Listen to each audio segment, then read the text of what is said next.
નમસ્કાર, મારું નામ પરમાર અજીતભાઈ પી. હું ગીર સોમનાથ જિલ્લાના સૂત્રાપાડા તાલુકાના ધામરેજ ગામમાં આવેલી ધામરેજ પે સેન્ટર શાળામાં આસિસ્ટન્ટ શિક્ષક તરીકે ફરજ બજાવું છું.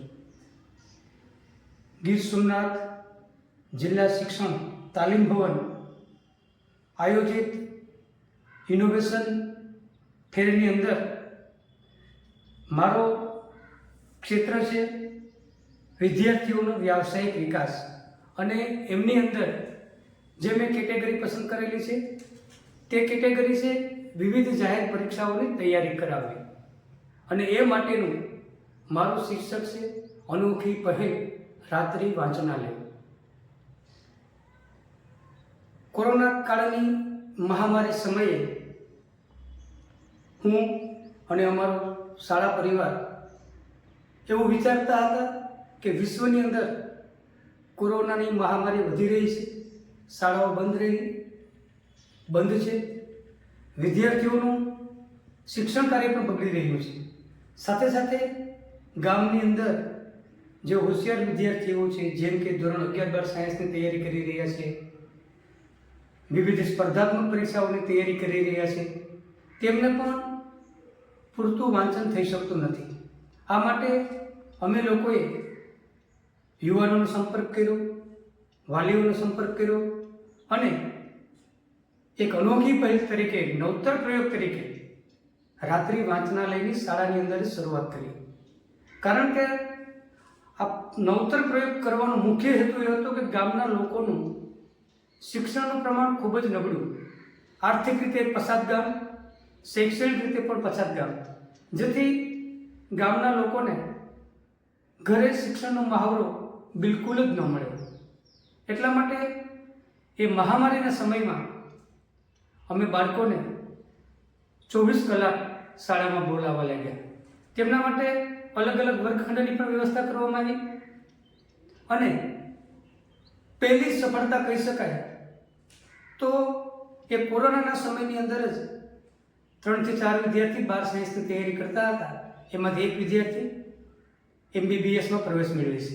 સાથે સાથે જે વિદ્યાર્થીઓ સ્પર્ધાત્મક પરીક્ષાની તૈયારી કરી રહ્યા હતા તેમાં પણ 12 થી 13 વિદ્યાર્થીઓ વિવિધ પ્રકારની સરકારી નોકરીઓ મેળવી ચૂક્યા છે અને હાલ કાર્યરત પણ છે.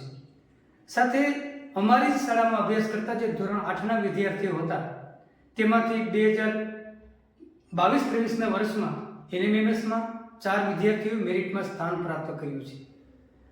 ત્યાર પછી શાળા અને સ્ટાફ પરિવારે એવો વિચાર કર્યો કે આપણે આ પ્રયોગ અવિરત ચાલુ રાખવો જોઈએ, જેથી કરીને આપણે શાળાના બાળકોના હિતમાં શિક્ષણ કાર્યમાં વધારો થઈ શકે.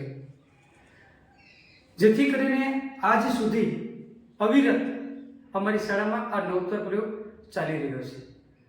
સવારના સમયની અંદર, એટલે કે વહેલી સવારે બાળકોને રમતગમતની વિવિધ પ્રવૃત્તિઓ કરાવવામાં આવે છે, જેમ કે એથ્લેટિક્સ, ખોખો, કબડ્ડી, હેન્ડબોલ વગેરે, અને જેના ફળ સ્વરૂપે પણ આજ સુધીમાં 70થી વધારે બાળકો DLSS સ્કૂલમાં પ્રવેશ મેળવી ચૂક્યા છે.